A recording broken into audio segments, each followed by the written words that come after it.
Sunday, December 23, the certainty of Christ's return. John 14, verses 1 to 3 is the best-known promise of Jesus' second coming.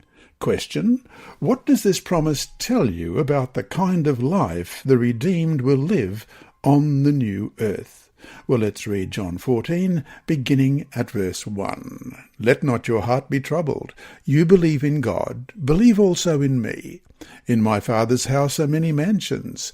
If it were not so, I would have told you.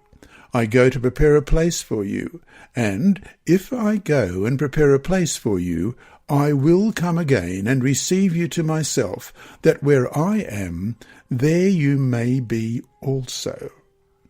Early Christians considered Christ's return the blessed hope, as recorded in Titus 2, verse 13, looking for the blessed hope and glorious appearing of our great God and Saviour, Jesus Christ.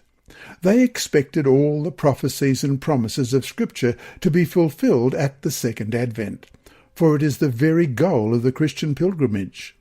All who love Christ look forward to the day they will be able to share face-to-face fellowship with him.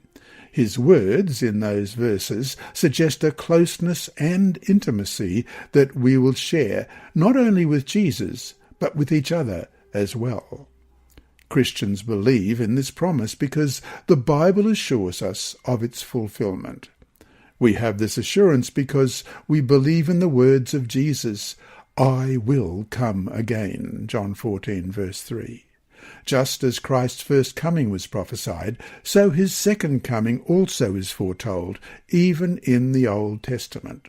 Before the flood, God told the patriarch Enoch that the Messiah's coming in glory would put an end to sin. He prophesied, and it's recorded in Jude 14 and 15, Behold, the Lord comes with 10,000 of his saints, to execute judgment on all, to convict all who are ungodly among them of all their ungodly deeds which they have committed in an ungodly way, and of all the harsh things which ungodly sinners have spoken against him.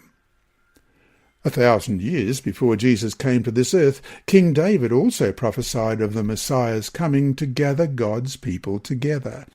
In Psalm 50, verses 3 to 5, he writes, Our God shall come, and shall not keep silent. A fire shall devour before him, and it shall be very tempestuous all around him. He shall call to the heavens from above, and to the earth, that he may judge his people. Gather my saints together to me, those who have made a covenant with me by sacrifice. The second coming of Jesus is linked closely to his first advent. The prophecies that predicted his birth and ministry are the foundation for our hope and trust in the promises about his second coming. For example, Genesis chapter 3 and verse 15, And I will put enmity between you and the woman, and between your seed and her seed.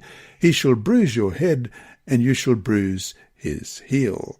And Micah chapter 5 verse 2, But you, Bethlehem Ephratah, though you are little among the thousands of Judah, yet out of you shall come forth to me the one to be ruler in Israel, whose going forth are from of old, from everlasting.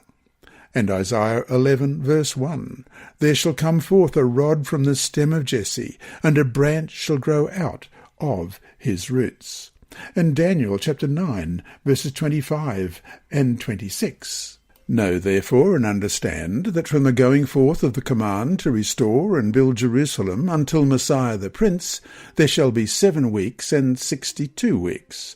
The street shall be built again, and the wall even in troublesome times. And after the 62 weeks, Messiah shall be cut off, but not for himself. And the people of the prince who is to come shall destroy the city and the sanctuary. The end of it shall be with a flood, and till the end of the war desolations are determined. Christ, as it says in Hebrews 9:26 and 28, has appeared to put away sin by the sacrifice of himself. So Christ was offered once to bear the sins of many. To those who eagerly wait for him, he will appear a second time, apart from sin, for salvation. So to finish today, what are ways that you can even now draw hope and comfort from the promise of the second coming?